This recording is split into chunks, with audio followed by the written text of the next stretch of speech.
that's why the 9 to 5 doesn't work, because if you want the best work from me, you want me from 7 to 10. And my 7 to 10 is the equivalent of somebody else's 9 to 5. So which do you want?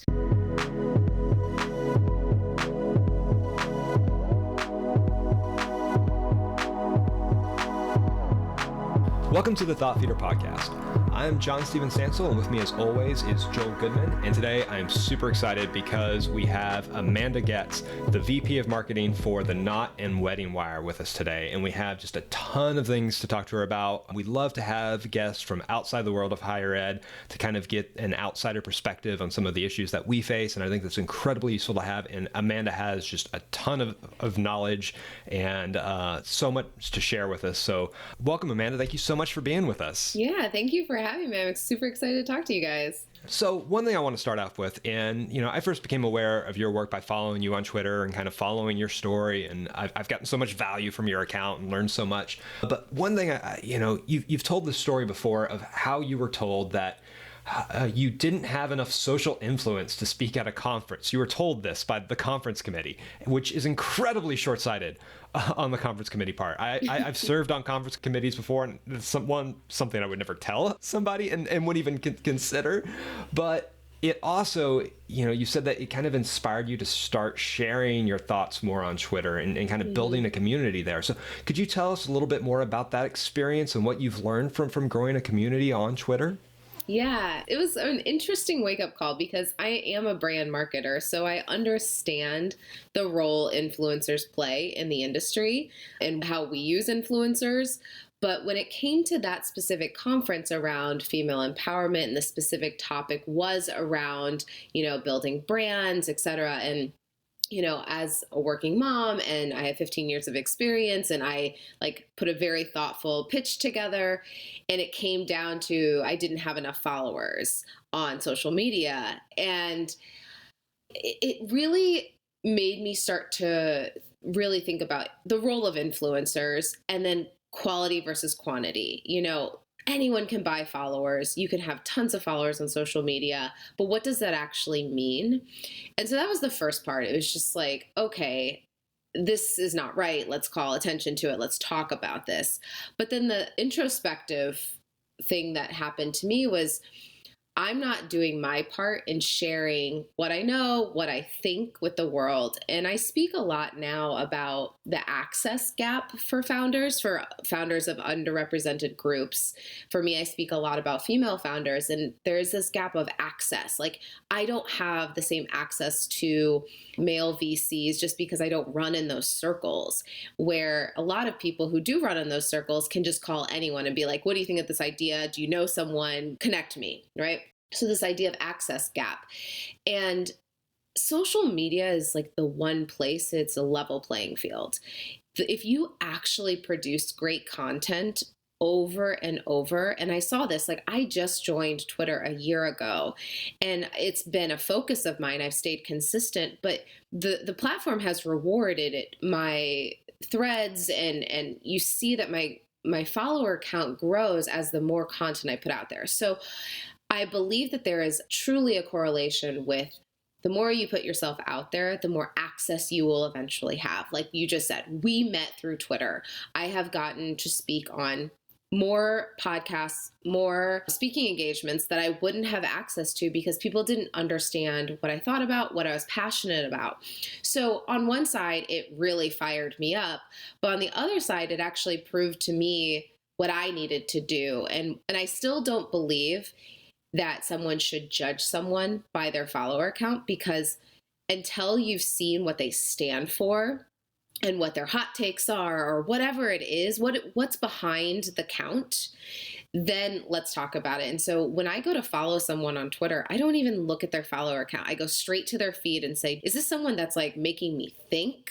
Do I agree with them? Do I not agree with them? Is it stimulating me? And that's when I choose to follow them, not based off their follower count. So lots of thoughts there, but it was a really interesting moment in my life, but it forced me to do some things that I probably wouldn't have done. Yeah, that's really interesting. I think that's something, especially that consistency of doing it over and over again.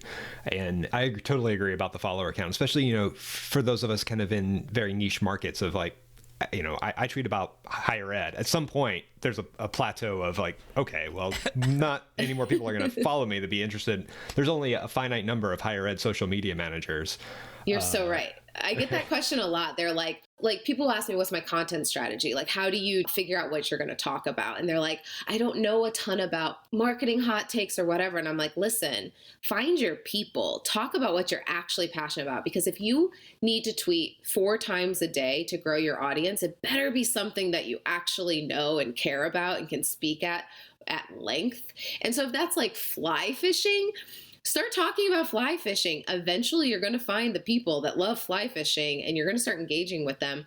And to me, engagement is way cooler than follower count. Like, I love when I tweet something out and all of a sudden I have like all these female founders and moms that engage with it. And it's a smaller number, but it meant something. It struck a chord with them. So I totally agree with you. It should definitely be about like the thing you actually care about. And then it validates that thing you care about too. Sometimes, I tweet just because I'm having a problem, and to see other people go, I'm right in the same boat with you. It's just, okay, I'm not isolated. I'm not alone. Oh my gosh. So that's the best thing about COVID. Like, Twitter has been my like true community throughout COVID. When you feel really alone and you're like, oh my gosh, this work from home thing with kids is really stressful. And then all of a sudden you feel like all these people are in the same boat as you. You're like, okay, we're all going to get through this like one by one. Yeah, definitely. So kind of moving on a little bit, looking at some of the marketing for The Knot and The Wedding Wire, it really struck me how much in common the wedding industry has with higher ed, and how they're kind of both very aspirational, and we're kind of selling what is a major transitional moment or time in the life of most people. So what do you think higher ed can learn from the wedding industry? That's a really interesting question. So my response would be, so college isn't just about academics, right? And relationships aren't just about marriage. And I think the takeaway there is talking more about what it stands for. Like, for the wedding industry, we talk more about self-love and empowerment and empowering people to marry who they want, when they want, how they want, and really if they want.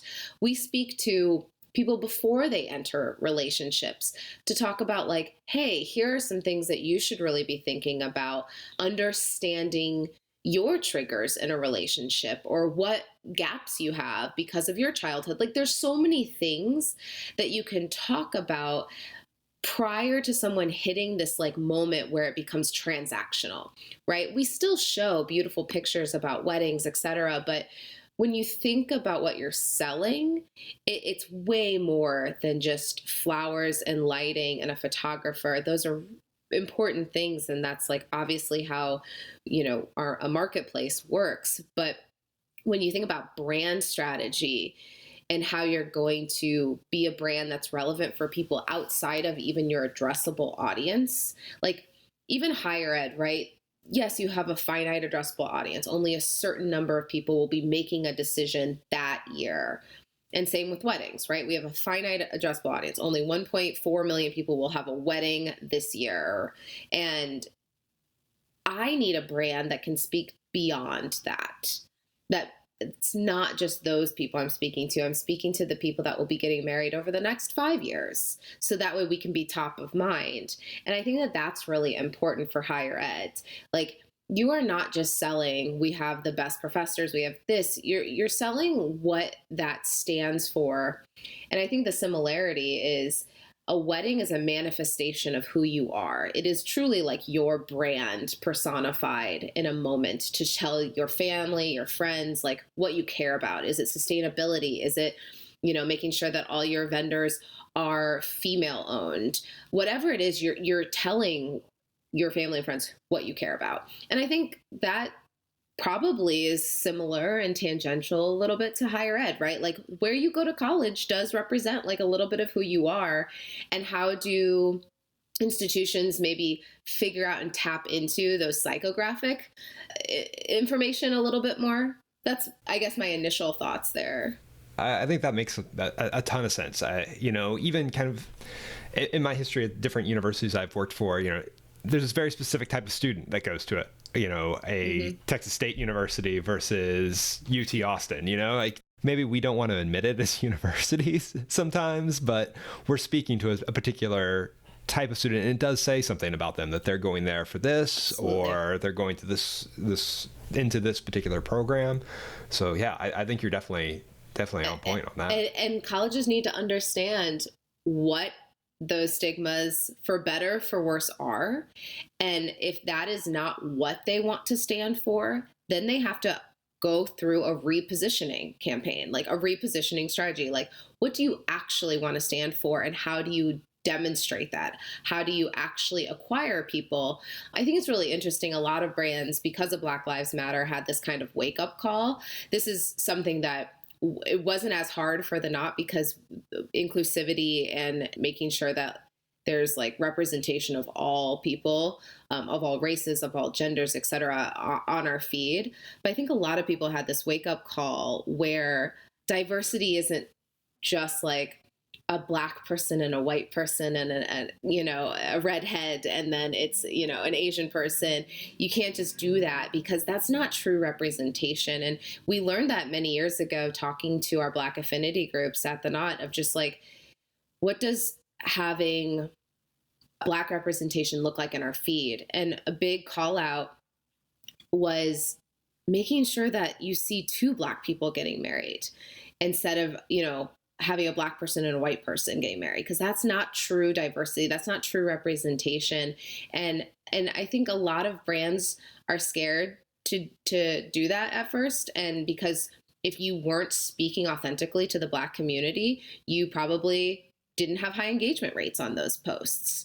And all of a sudden, we had to have this real discussion as a marketing industry to say, we don't care about engagement. We care about what you stand for. We had the same thing around same-sex weddings, right? Every time we would post a gay couple, our engagement count would go down. And I would just be very firm with my team and say, I don't care about that. The more and more you make your brand a place where someone feels inclusive, eventually that will restabilize. But I don't care if we lose followers, because we're posting what we believe in. And I think Black Lives Matter was finally a moment for brands to realize that you have to stand for something. I'm very impressed with the amount of inclusivity and just the representation in the marketing that y'all have, and it's just right off the bat when you see it, and it's incredibly impressive. And I know when my wife and I were using the Knot when we got married, my wife is from China, and it was so refreshing to see couples that looked like us, and represented in a way that didn't feel like it was just kind of playing to us. It was just it made an impact. Joel and I have talked about this, about representation in higher ed in previous episodes, where I think a lot of higher ed leaders are afraid to do that a little bit, especially when it comes we're both here in the South, so with LGBTQ plus representation and marketing materials. So what would you say to a leader, whether in higher ed or not, who might be apprehensive about that or are a little bit nervous? What would you say to kind of encourage them to move forward there? I mean, I would just say it's 2020, and you're going to lose relevance very quickly, because this is table stakes. But I guess the more practical answer would be, this has to be ingrained in everything you do. And one thing that we did talk about, because of Black Lives Matter, is just the fact that you have to obviously keep it top of mind. You have to set goals. Like, you have to have goals around diversity and inclusivity. But we realize you can't solve problems for a group of employees when you don't have that representation in the people making those decisions, right? So I say this all the time. There's so many people trying to create ed tech startups, for parents who don't have kids. And they're not realizing the challenges I'm facing as a working mom, because they don't understand, because they aren't experiencing what it's like to have toddlers running around while you're on Zoom call, and then having to have Google Hangouts for a first grader, like all the things. And the same goes for representation. If you do not make a point to have leaders in whatever institution or company that you have that represent different types of people, you're not fully ever going to be aware of what those people are facing, what challenges they're experiencing, how you need to set up different access points, whether it's a pipeline problem, is it, an inclusivity problem, is it a harassment problem? Like, what are the different problems that they're facing? You have to create a line of communication and a leader to champion that.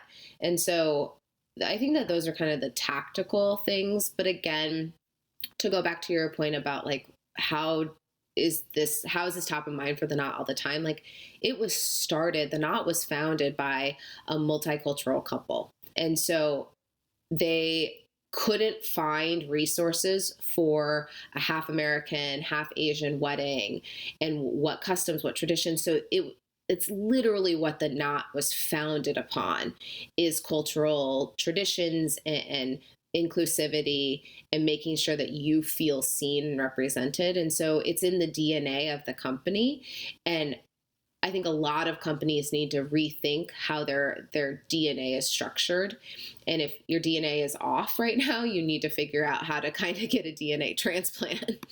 Yeah, I think for a lot of universities, I think they're dealing with that DNA transplant where we're seeing, just even on our campus, we removed the name of a kind of shady figure from one of the buildings on campus. Yeah. And, I just hope it's not superficial, though, JS. I mean, that the industry itself is so slow to change and so slow to realize its mistakes, or at least so slow to act on the deficiencies that it's had for decades and decades and decades, that to some extent, I worry that it's window dressing, right? It's, well, Black Lives Matter happened, so we got to do something, otherwise we're going to have another PR thing, but it's not actually affecting the DNA. I don't think in this case fake it till you make it really works, right? No, you're so right. My mom used to say, if you act enthusiastic, then you'll be enthusiastic. Like, I don't think that works in this case. You can't act like you're not racist but not change anything on the inside, or act like you're welcoming and inclusive of all sorts of people, but then not actually practice that internally. 100%. To play off of Amanda's analogy, it's almost like they're dyeing their hair rather than getting a DNA change. Right? Yeah. Right. Yeah. I think the performance, like any kind of performance marketing, and I don't mean that as like growth, but like being performant around Black Lives Matter is a thing that you saw a lot of brands, a lot of influencers get canceled on. It's like, oh, you posted a black box and then you went back to your like travel pics the next day. And then we also saw a lot of companies who posted the black box, said they did a donation, and then that was all we ever heard from them again. It was really important for us that we took a moment and we cared less about what we were going to say externally. And first we wanted to make sure like our house was in order. Like, how can you at all look around and speak publicly if you don't know if your house is in order? And so our executive team went on listening tours for weeks just to make sure they were listening to everyone and figuring out what are all the possibilities of things we could do. Because again, to my point, if you don't have like Black leadership, if you don't have other races as leaders, you can't speak on behalf of those groups. And so going on these listening tours opened up a lot of eyes to say, wow, there's so much more we could do. How do we actually formulate this into our OKRs and our company mission and our company plan? And so then it was time to then say, okay, let's structure this into kind of 3 North Stars, and tactics aside, what are we goaling ourselves on? And then putting goals associated with it. And so that's where I think a lot of companies, and we never needed to share that publicly because it was more about like our house and making sure that we were cleaning up our house first. And I think a lot of companies just did the donation thing and called it a day versus saying we can do more. Everyone, growth is an ongoing thing.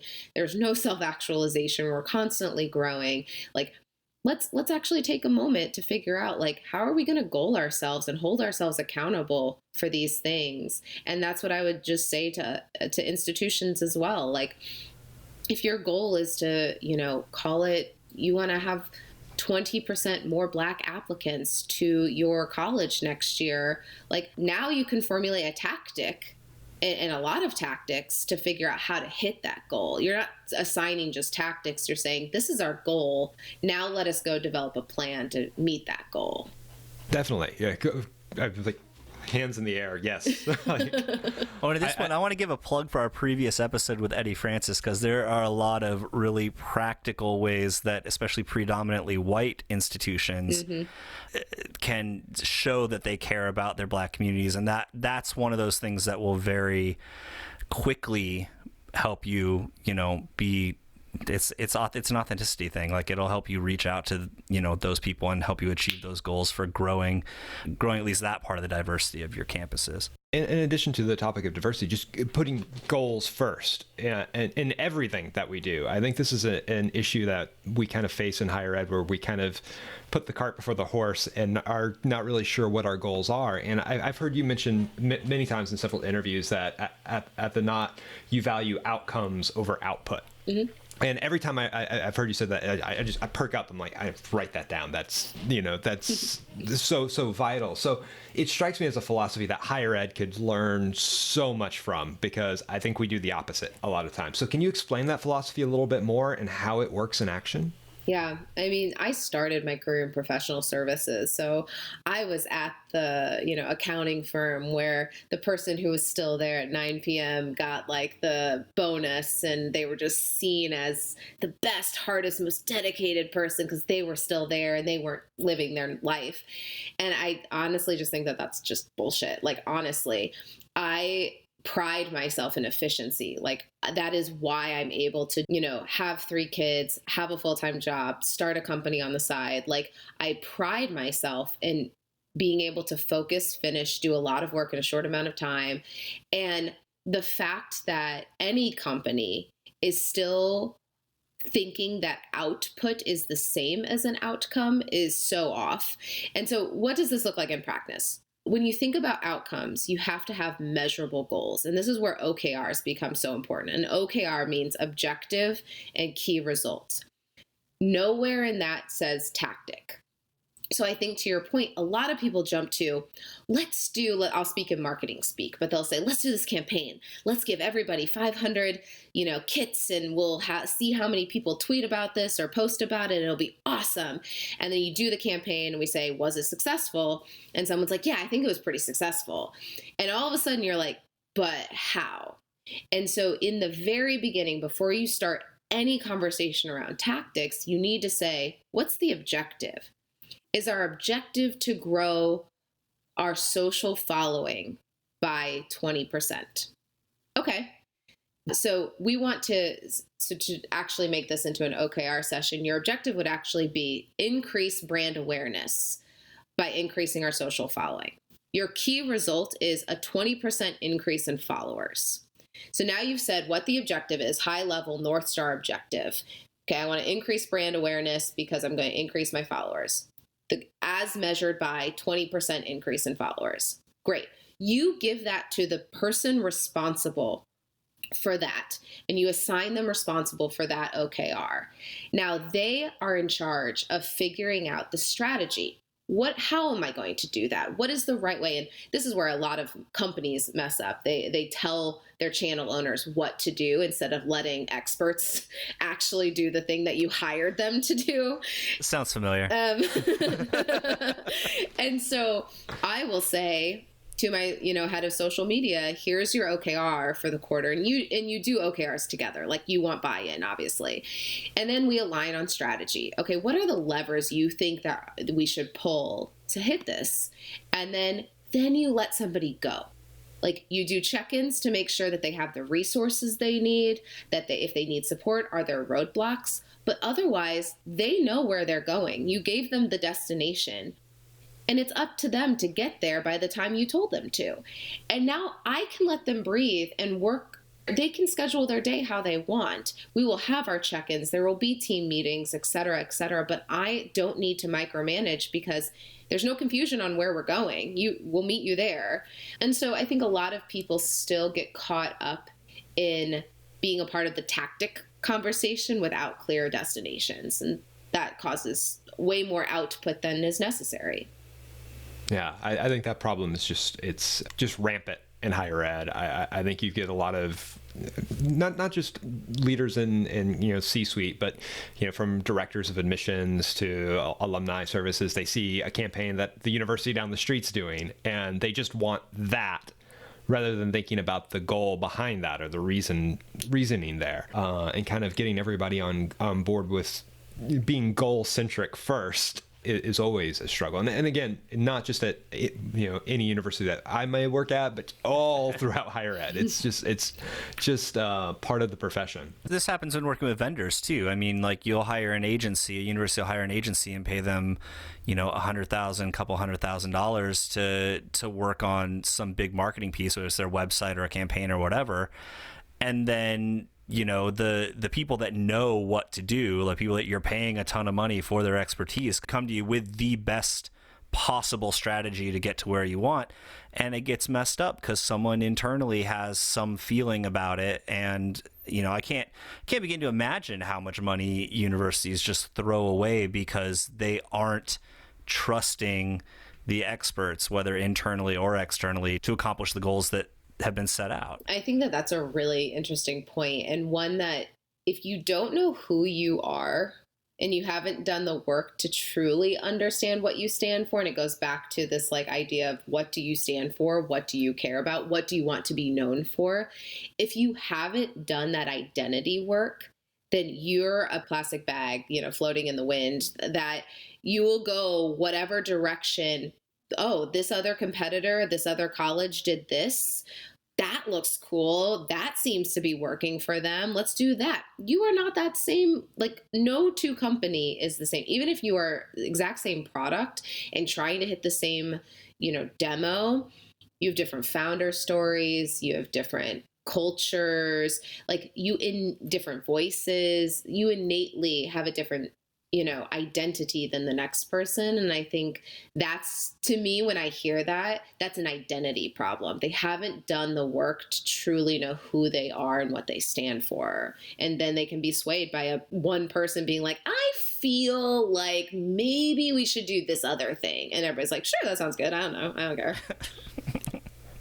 I've been in that meeting a few times. We've all been in that meeting in our careers. One of the major reasons, other than just the fact that I think everything that you tweet and what you do is awesome, wanted you on the podcast is recently you tweeted, "College isn't all about the curriculum. It's a training wheels for life. Learn to live on your own, navigate social circles, get jobs, self-motivate, self-care, etc. I would never pay full tuition when these soft skills aren't a part of the online college experience." And with so many of us going online or partly online in the fall, I think you're right. And this is a sentiment I hear from a lot of parents as I do my social listening, saying, hey, why am I paying full tuition if they're not getting this, or if this class is online?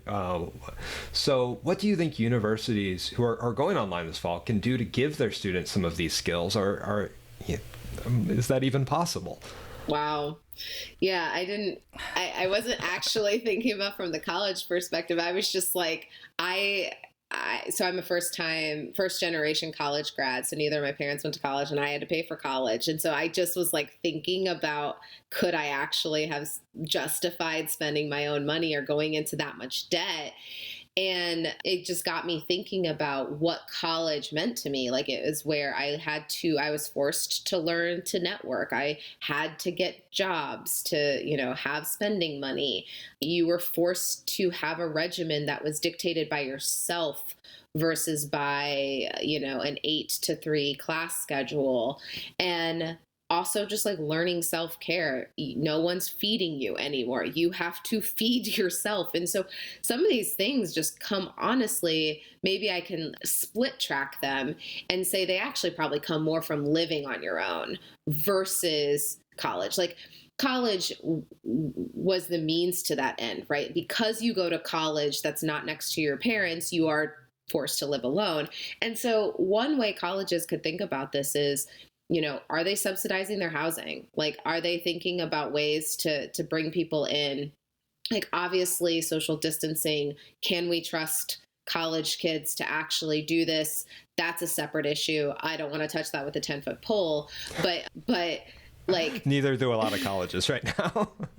I've been talking about it a lot on Twitter. Yeah, I mean, listen, is it the right thing from a global pandemic perspective? But just to answer your question, I do think that a lot of these things come with living on your own and not having your parents feed you, tell you what insurance to get, help you, coach you through life things, like even relationships, navigating relationships and breakups and like learning about yourself. So I think understanding how to bring those to the forefront if somebody is still living at home, whether that's enhancing curriculum to be more about financial planning, are they adding new courses around relationship health and wellness? Like, does therapy or, other things that are not just core academics come into play? Because, I've learned more from going to therapy for 4 years than I probably have in all of education, because self-work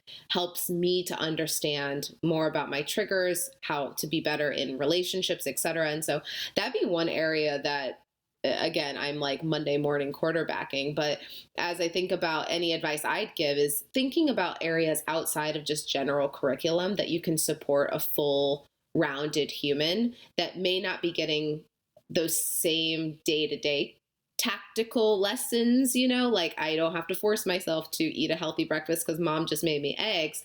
But what does health mean? And it goes back to setting OKRs. We want to make sure, maybe an OKR is like, we want to make sure our students grow in emotional intelligence or health and wellness, and as measured by 60% of our students enroll in this new thing around financial planning or healthy eating or meditation or I think that there could be ways that you could measure against how I'm looking at each student as a full person, not just a academic need, if that makes sense. Hypothetical. So let's say a university decides not to open on campus. They're going all online, at least for the next year. Mm-hmm. And there is a big uproar about why I shouldn't have to pay full price. Like, mm-hmm. I'm not getting all of the added benefits and extracurriculars, the college experience, so to speak, if I'm really just learning at home. I think it's a totally valid standpoint for anyone to have. And a college education is kind of a product, but it's a product of a lot of different facets. It's not just the degree that you're getting. And so the price should match what's there. So I think maybe where the gap is, and I would love to hear your thoughts on this, Amanda, I think maybe the gap is that universities, higher ed, doesn't tend to talk about their product in terms of value, right? They tend to sell it as, well, yes, you're paying tuition, and tuition is covering, well, you actually don't know what tuition is covering. You think tuition is covering the degree. Well, that's one issue. They could create more pricing transparency. And then you've got room and board. Mm-hmm. But then the other problem is that most don't talk about the actual value, which is what comes from having that degree in terms of professional prospects and career prospects going forward. And I don't know. I think it's a messaging problem. I think it's definitely a marketing problem, as well as just a lack of transparency and maybe just a lack of sensitivity around how people actually react to pricing and brand messaging and value-based messaging. I think that's one of those weird gaps that higher ed has on its marketing front. It could be a feature gap as well. So if they've only been focused on the 4 years that they have the person and not what happens after they leave the college campus, meaning alumni relations, career coaching, and like maintaining that relationship, to your point, like what is the value? And if somebody is having trouble with that value and actually creating messaging around the value, because you can say, going to our school will lend you the best opportunities. I'm going to ask how. Like, how are you different than your competitor? And what are you set up? And I think that that's probably where there's feature gaps, right? Like, we don't have enough of a program or like a concrete relational track to say that. And I can like, I mean, I have not tapped my alumni group from my college ever for my career. Like more, Right. it's more just like, oh, you're from the Midwest, Big Ten, yay, cool. But I don't hear from my college ever. And how do you prove that you will? And I don't see like as many colleges active on social media and what are they standing for. Like I don't even follow my own college on social media, which now is like, now I'm thinking about that, I'm like, that's crazy. But to me, that's a gap, that's a feature gap. And so they're probably struggling with value-based messaging because they don't have the features to support those values. Yeah, and I think you're right. I think it also comes down to very closely aligned with that. Just there's a lack of awareness of life cycle management in terms of who your customer is, who your students are, because you were saying earlier with the work that you have to do in the wedding industry to start cultivating those people 5 years before they're actually ready to get married or participate. That's like institutions are kind of doing that. Like they'll start talking to freshmen in high school sort of a thing, and maybe a little bit early, but that can help. So like they start to do that, and then they get them up to the point of where they deposit. And then honestly, you come on campus and I don't know. I've talked to more people that have gone to college and had a really, pretty terrible experience on campus compared to the other sorts of experiences that they have. And so like you have great experience, wined and dined until you get your deposit in, until you get on campus, and it's like bait and switch. Left. Yeah, you feel bait and switched. And then you get to the alumni point, and do you want to give back? Do you want to donate to your alma mater? Right. And are you even asked in the right ways? Like, no, you don't really know. Well, and in exchange for what? Because at that point, it feels like a transaction of like, you owe us now, like we gave you this education, like, oh, give back. And I think that is a repositioning thing. Is it an investment towards maintaining relationships? Like I'm a part of Chief Executive Network, and like, to me, that is my new sorority. Yeah. That is where I am going to find people that I should connect with, that I can ask questions to, that I can get coaching from. Like I get executive coaching, all these things. Like what are the features that you're getting, and why am I continuing to pay? What value am I getting now? I like every time I'm hit up for a donation, it feels like because you came here and you probably have money, right? Like you have a job, so give us some of that. And I'm like, why? And I truly think now more than ever, the donation piece, they should really think about educating people on how they're using those donations now to build out those feature sets that prove the value of why you should do the online education. And while we're on that topic too, you've talked a little bit about this too, and how the Greek system could better help alumni with networking and even pivot and replace the Greek system, which I did say that. There's a lot of talk. Hey, I'm all for this hot take. It's a discussion. I think it's a conversation that needs to be had, because there are many good things about the Greek system, and there are many negatives that go along with it that universities have to weigh. But be replaced by something better that would focus on empowerment and fostering startups and entrepreneurship, which I know so many universities are really kind of jumping on this, on the startup bandwagon and creating spaces for startups. But are they doing it well yet? Right? Higher ed incubators. The time has really come. So could you elaborate a little bit more on how what you might envision on that, or what universities could do to help and support, foster that spirit of entrepreneurship in students? Yeah. So my tweet was a hot take on where I thought the wing missed out on an opportunity, because the wing tried to be everything to everyone, and the fact that it had is speaking to just out of school, co-working, freelance type people, to we also have a daycare. You can't authentically speak to that many cohorts at once, especially out of the gate. And so I think that if I could turn back the time and I had control over the wing, I would have created a new sorority alternative. Because sororities stand for, look, I was in a sorority. And I had to deactivate because I got engaged in college, which is a whole nother podcast. But I had to deactivate because they're built on very, very old rules, and like that was from pre-war day rules, right? So I believe that there is an opportunity for, whether it happens at the institutional level, or I honestly think that this is a massive business opportunity where you create the sorority fraternity alternative that allows for access to funding, incubators, lots of mentorship.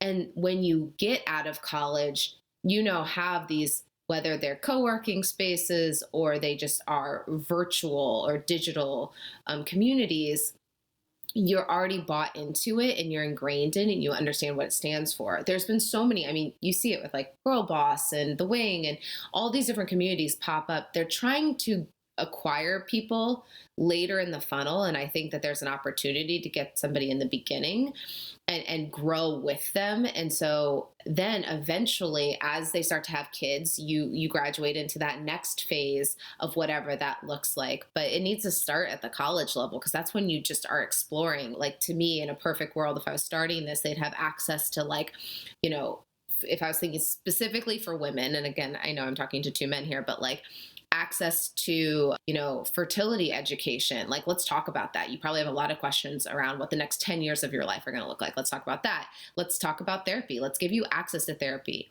We all know that in college, you probably had your most tumultuous relationships where you had the most insane emotional swings because the craziest shit happens in college. And so let's give you access to therapists to like work through that stuff. Let's give you access to executive coaching to understand like what kind of leader are you going to be? You don't have to be a cookie cutter leader. Like, let's learn about you and formulate your leadership style. If you have an idea, let's teach you what it means to take it from 0 to 1. How do we give you access? Do we bring speakers in? But that can happen on a multi-campus level. And so that's why I think, like, I would love for an institution to do it, but I just truly think it's a massive business opportunity for someone. I'd go back to college for that. I mean, if I wasn't already starting a company, that's what I would be doing.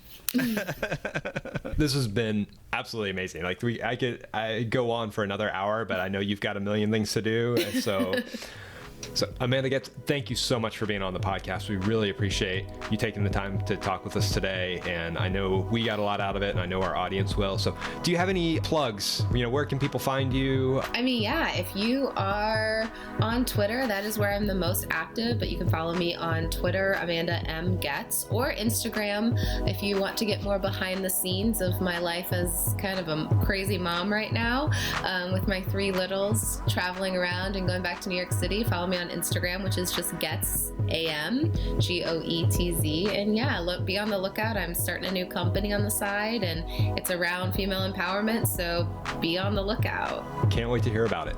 Awesome. Thanks, guys.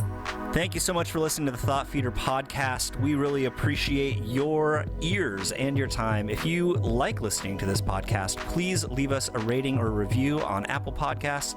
Follow us on Spotify. Wherever you get your podcasts, we're there. You can find us, I promise. If I break that promise, let me know, and I will try my best to fulfill it once again for you. We want to thank Amanda Getz for being with us one more time. Thank you so much, Amanda. This was an excellent, amazing, and very helpful conversation. Thank you, guys. It was awesome. Thought Feeder is a production of University Insight.